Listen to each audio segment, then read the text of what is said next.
ভেঙে পড়েছে প্যান্ডেল, মাটিতে গড়াগড়ি খাচ্ছে সরস্বতীর মূর্তি।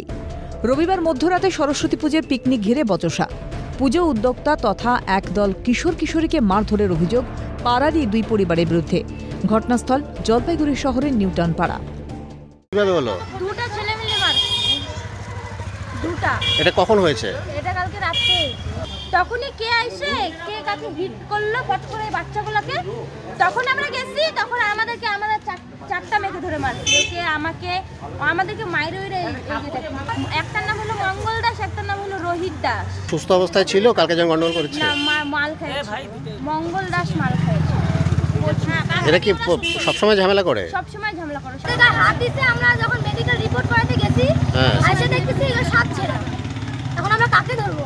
ওদেরকেই ধরবো, কারণ ওদের সাথে ঝগড়া লাগছে। ঠাকুরটা ফেলে দিয়েছে।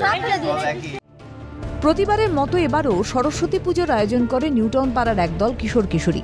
পুজোয় উদ্বৃত্ত অর্থ নিয়ে পিকনিকেরও আয়োজন করা হয়। অভিযোগ, রবিবার মধ্যরাতে সেই পিকনিকেই বাধা দেয় ওই দুটি পরিবার। প্রথমে বচসা, ক্রমেই ঝামেলা গড়ায় মারপিটে।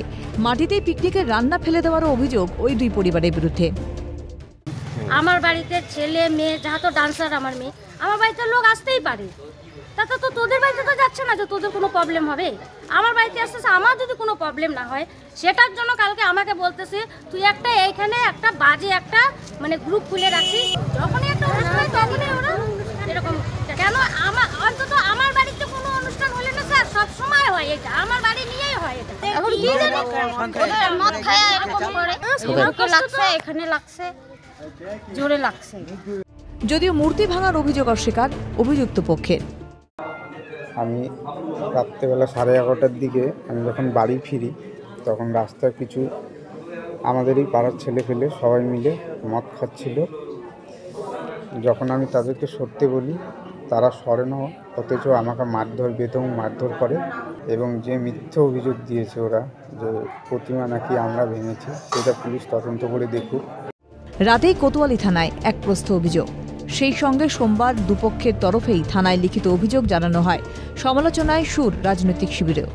কাউন্সিলরকে জানিয়েছি, কাউন্সিলর প্রশাসনকে জানানো হয়েছে, কাউন্সিলর প্রশাসন এই বিষয়টা নিয়ে দেখতেছে। সোমবারই নদিয়ার চাপড়ায় প্যান্ডেলের ভিতরই ঘাট থেকে ভাঙা অবস্থায় মেলে সরস্বতীর প্রতিমা। একই দিনে মাতৃ প্রতিমা ভাঙার খবর আরেক জেলা থেকেও। বারে বারে মানুষের বচসার কোপে পড়লেন স্বয়ং বাগদেবী।